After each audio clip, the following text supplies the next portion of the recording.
안녕, 민규쌤입니다. 교재 41페이지가 되겠고요. 일본 고대사 살펴보도록 하겠습니다. 쌤이 개관 시간을 간단하게 해야 되는데 생각보다 길어져서 조금 빠르게 영상을 끊어보도록 하겠습니다. 고대사, 중세사, 근세사 세 개의 영상을 추가로 제작을 하겠습니다.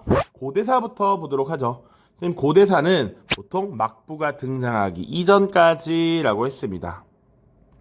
그 일본 고대사라고 하면 선사시대, 그리고 야마토 정권, 그리고 나라시대, 그리고 헤이안 시대, 이렇게 보시면 돼. 알았죠? 자, 첫 번째 선사시대부터 3세기까지 한번 보도록 하겠습니다. 실제로 개관 영상에서도 언급을 했지만 세계사에서는 다루지 않는 부분이다. 사실 동아시아사에서는 출제가 되는 부분이다. 이렇게 얘기를 했습니다. 조몬시대 하면 대표적으로 일본 신석기 문화라고 알고 계시면 되고요. 이 당시에 이 조몬토기라고 하는 것이 주로 출토가 된다. 한반도에 빗살무늬 토기가 있다면 일본엔 조몬토기가 있다. 조몬토기는 보통 새끼줄로 이렇게 무늬를 낸 토기를 말해요. 알겠지? 그리고 신석기 시대의 특징이라고 하면 농경과 목축이 시작했다. 뭐 그런 것들 기본이잖아. 기본을 갖고 가시면 되고요. 자, 그리고 이 두 번째 야요이 시대라고 하는 시대로 접어들게 됩니다. 여기 분명 신석기였어. 그리고 우리는 선사 시대의 전개라고 하면 구석기, 신석기, 청동기, 철기 이렇게 다루는데 일본에서는 보통 한반도나 중국으로부터 넘어온, 특히 한반도에서 넘어온 도레인이라고 하는 존재가 청동기 문화와 철기 문화를 같이 전파했다라고 보고 있습니다. 그래서 청동기 시대와 철기 시대가 동시에 나타나는 게 야요이 시대고, 역시 청동기 시대의 특징하면 벼농사가 시작됐다라는 것 기억하면 됩니다. 동아시아사에서는 사실은 도구의 종류, 사진들을 보고서 1번 문제가 보통 나옵니다. 그래서 동아시아, 중국, 한국, 일본의 신석기 시대 문화, 청동기 시대 유물 이런 것들을 통해서 그림을 보고 맞추는 이런 모습들이 나타납니다. 자, 그리고 시간이 조금 지나면 이제 소국들이 연합을 하면서 국가가 형성되는데 대표적인 국가가 야마타이국이라는 왕이 있고요. 거기서 제일 유명한 왕이 히미코 여왕입니다. 이름 정도 들어보면 돼. 자, 그리고 이 히미코 여왕이 즉위했을 때가 당시 중국은 우리 흔히 후한이 멸망하고 삼국이 펼쳐졌던 시기야. 위초고의 삼국. 위진 남북조의 위, 그 위나라에 조공을 했다. 그래서 위나라로부터 책봉을 받은 일이 나타납니다. 친위외왕이라는 호칭을 받은 것이 있다. 그리고 금으로 된 도장을 하사받기도 했다. 이 정도 보시면 돼. 그러니까 이 시기에 일본도 어느 정도 아시아의 중심, 세상의 중심이 중국이다라는 걸 알고 있었고, 중국으로부터 책봉을 받는 것을 통해서 일본 내부에서 자신의 권력을 공고히 하고자 했다라는 것이죠. 자, 그 이후에 이제 여러 세력들의 이합 집산을 통해서 야마토 정권이 수립된다. 이 시기 4세기부터 8세기 초까지가 됩니다. 8세기 초람은 수도를 나라로 옮긴 것이 710년이었기 때문에 그렇습니다. 자, 요거 솔직히 시대를 그렇게 구분할 필요도 없는데 일단은 조금 더 디테일하게 살펴보자라는 의미에서 이렇게 나눠봤습니다. 주로 6세기까지 보시면 강력한 지배자들이 전방후원분이라고 하는 무덤을 만들어서 권력을 과시했어. 청동시대 고인돌, 우리 한반도 경주에 가면 신라의 왕들이 돌무지 덧널 무덤 같은 거 만들면서 엄청나게 크게 무덤을 만들죠. 거의 뭐 미니 산급으로 크게 만들잖아. 일본도 그런 모습이 많았다라는 거야.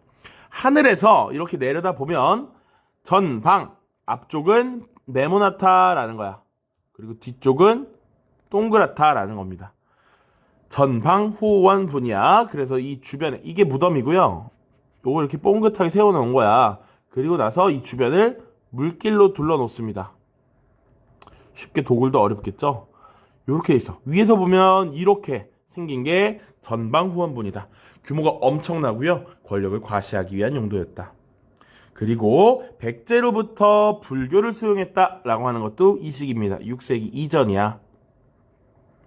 우리 한국사에서 불교 수용 기억나? 한반도는 보통 고구려와 백제가 4세기 후반에,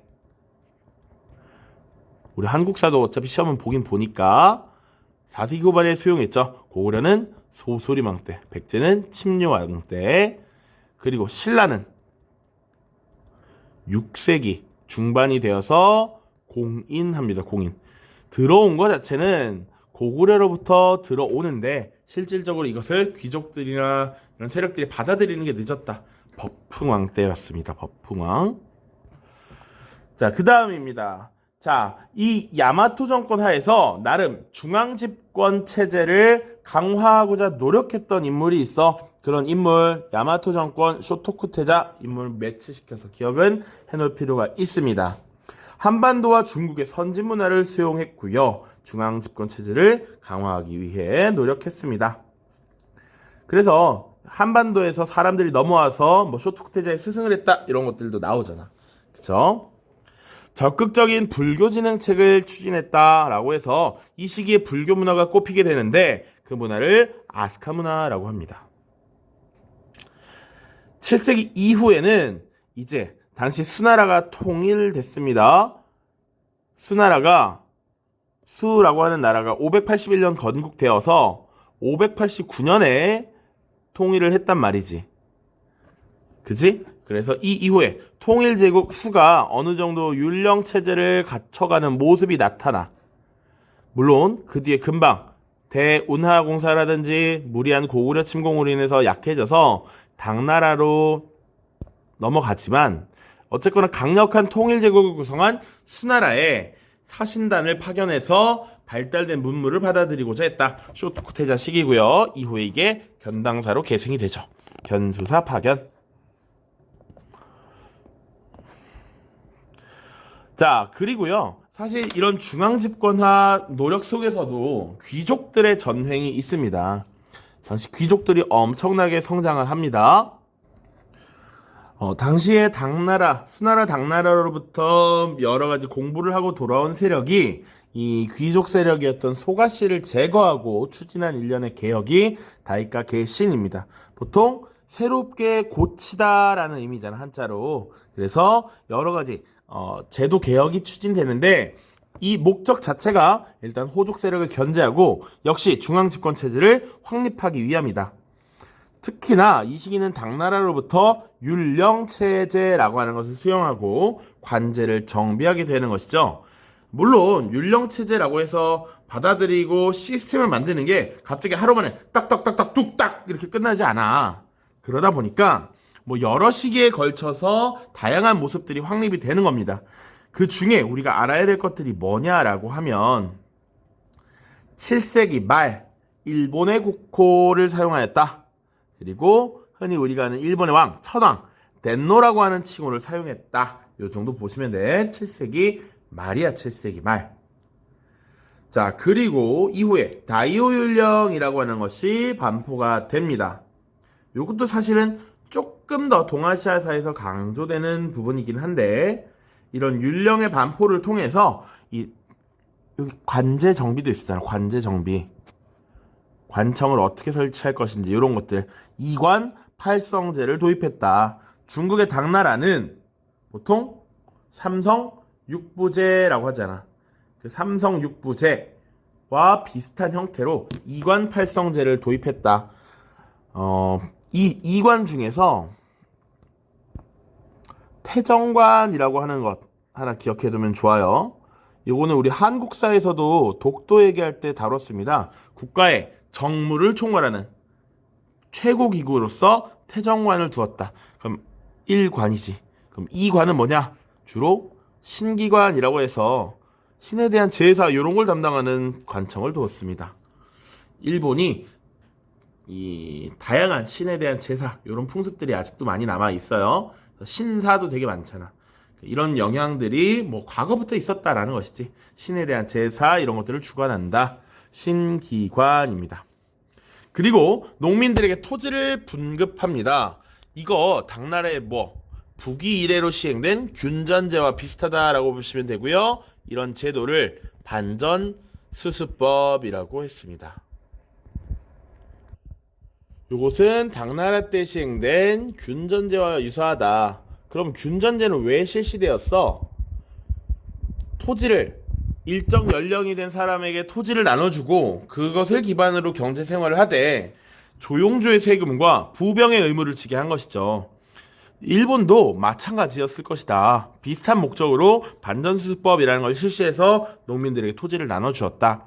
이것이 안정적으로 운영된다면 좋겠지만 당나라도 안사이 난 이후에 이것이 무너졌지. 반면 일본은 어떠했는지 한번 쭉쭉 봅시다. 자, 이후에 이제 수도를 나라로 옮긴 이 나라 시대가 시작된다. 나라 시대 도읍 헤이조교라는 이름 기억해 주세요. 수도를 중심으로 보기 때문에 그래. 그런데 다행히도 그 다음에 나오는 헤이안 시대의 수도가 헤이안쿄라서 참 쉽죠. 헤이조교 나라, 헤이안쿄 헤이안 이렇게 기본적으로 봐야 해. 그리고 조금 더 냉정하게 수능이나 평가원 모의고사에서 이 일본의 고대사가 출제가 된다면 대개 나라 시대나 헤이안 시대를 물었지 야마토 정권 시대를 정답으로 묻지 않았다. 보기에 하나씩 나와. 쇼토쿠 태자가 불교를 진행시켰다. 일본이란 국호를 사용했다. 천황이란 칭호를 사용했다. 이런 식으로 보기엔 나오지만 정답으로 묻는 건 항상 이 두 개였다. 그런데 이 두 개를 좀 더 명확하게 구분하기 위해서 선생님이 이렇게 비교를 해놨습니다. 좀 더 약간 반대되는 이런 모습이라고 생각하면 돼. 나라 시대부터 보도록 하죠. 다이카 계신 이후에 쭉쭉쭉 이어진 중앙 집권 체제를 강하게 유지하는 것이 나라 시대의 주로 모습이었다라고 보면 돼. 아까 중앙엔 이관 팔성제를 뒀다. 정무기관으로서 최고기관인 태정관이 있었고 그 태정관 밑에 팔성이 있습니다. 중국의 삼성 육부제에서는 당나라 삼성 육부제에서 참고 중서성, 문화성, 상서성이 있고 이 상서성 밑에 육부를 두었죠. 지금 이 관은 태정관과 신기관이 있는데 태정관 밑에 팔성을 줬다. 지방을 국군리로 주었다. 농민에게 토지를 공급하고 조용조를 수취하였다. 이런 것들 아까 다이오율령과 연결해서 보면 되는 부분입니다. 그리고 여전히 견당사를 파견해서 중국의 선진 문물을 수용하고요. 이 시기에는 통일신라에도 보내 견신라사도 있었다. 그리고 강력한 중앙집권체제를 어느 정도 확립했기 때문에 국가 시스템이 잘 운영되는 시기야. 이 시기 역사서를 저술합니다. 일본서기와 고사기라는 역사서가 있었다. 문학작품으로서는 일본의 고전 시가들을 정리한 만엽집, 일본의 발음으로 만요슈라고 하는 것이 있었다. 건축과 관련해서 수도 헤이조쿄 건설을 했고요. 그리고 대규모의 사찰인 도다이사를 건축했다. 이런 거 볼 겁니다. 밑에 보시면 고대 일본의 중심지라고 되어 있어. 그래서 보통 고대 일본의 중심지는 이 일본을 절반으로 나눴을 때 서쪽 지방, 관서 지방이라고 하고요. 혹은 뭐 간사이 지방 이렇게 표현합니다. 그런데 현대 일본은 지금 여기 에도에 지금 도쿄에 도읍을 하고 있죠. 에도 막부 이후로 관동 지방으로 넘어간다. 물론 엄밀하게 따지면 가마쿠라도 관동 지방이 있다. 자, 무튼 고대 일본의 중심지 주로 서쪽에 위치하고 있고 크게 뭐 멀리 이동하지 않아요. 그래서 우리가 보통 선생님도 아직 안 가봤는데 일본에 여행 갈 때 오사카에 많이 갑니다. 오사카에 가면 고대 일본의 중심지인 교토와 나라도 되게 가까워. 그래서 이 지역으로 많이 여행을 가는 것이죠. 좀 가면 사슴 공원 뭐 이런 것도 있어서 사슴이랑 이렇게 막 사진 찍고 사슴 사진 찍고 막 이러더라고. 나중에 한번 가보면 좋을 것 같습니다. 나도요. 자, 그리고 여기 보면 지금 나라 시대의 도성 헤이족교의 도성 구조야. 이것도 당나라의 장안성을 모방했다라고 하는 것 기억을 하면 됩니다. 당나라의 장안성과 비슷해. 그래서 여기 궁궐이 이렇게 있고 궁궐 남쪽으로 이렇게 문이 있고요. 쭉 대로를 건설해놨지. 남쪽으로 쭉 뻗은 대로, 주작대로. 그리고 전반적으로 지금 도로를 보면 가로, 세로로 반듯하게 이렇게 계획적으로 도시를 구획하고 있죠. 요런 점들이 당나라의 장안성을 모방했구나, 요 정도로만 알고 계시면 되겠습니다. 오른쪽에 도다이사 있어. 엄청나게 큰 건축물입니다. 잘 보일지 모르겠지만 사람이 이렇게 엄청나게 작은 거 보이죠?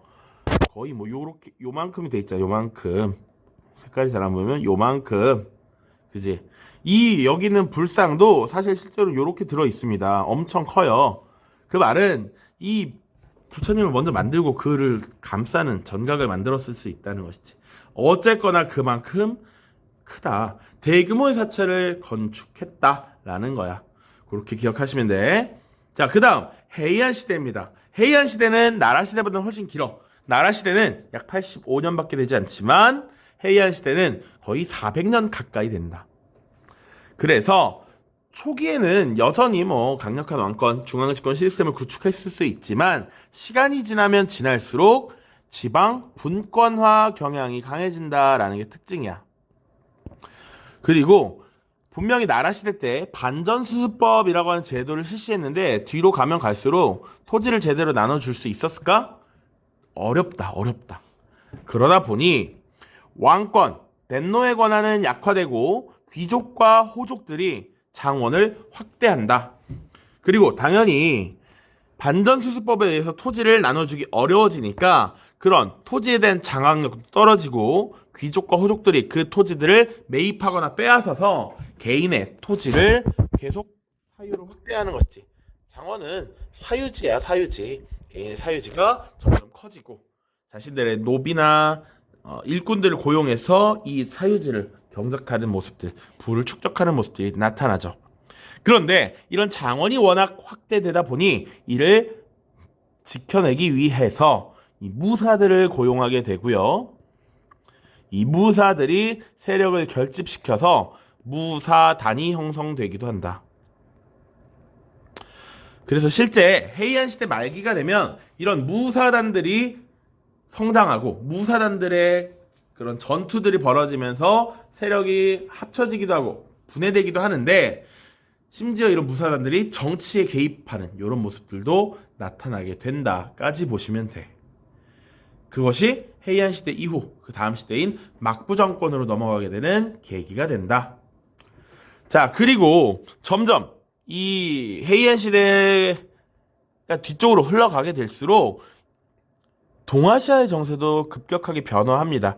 특히 9세기 말이 되면 당시 당나라는 황소의 난 이후 쇠퇴를 하는 시기고요. 신라는 호족 세력이 등장하면서 각종 봉기가 일어나던 시기야. 그러니까 지금 대륙에서도 혼란스럽고 막 난리야. 지금 사신을 굳이 파견해서 무언가를 받아들이고 하기 어려운 상태다. 견당사를 파견 중지했다라고 하는 표현도 보기에서 출제된 바가 있습니다. 그러니까 한번 보시고. 그리고 이제 외국의 문화를 받아들여서 뭘 할 게 아니라 우리 고유 풍속에 맞게 우리 스타일대로의 문화를 만들자라는 국풍 문화가 발달해. 일본 나름의 국뽕이지. 국풍 문화. 그래서 일본의 고유 문자인 가나 문자 이때 만들어지고요. 그리고 일종의 시가를 정리한 와카라고 하는 시의 형태가 나타나고요. 일본인들은 본인들의 세계 최초의 소설이라고 하는 겐지 이야기라고 하는 것도 이때 만들어집니다. 당시 일본의 소설 이런 이야기류를 모노가타리라고 표현해. 그래서 겐지 모노가타리라고도 합니다. 겐지 이야기. 그리고 건축으로서는 헤이안쿄 수도였던 헤이안쿄의 건설 이렇게 보시면 되겠습니다. 일본 고대사 지금 살펴봤고요. 약 20분 정도 지났네요. 다음 영상은 중세사 막부시대 볼 텐데 실제 막부시대는 더 짧게 끝날 수도 있을 것 같습니다. 자, 고생했습니다. 다음 영상에서 만나요.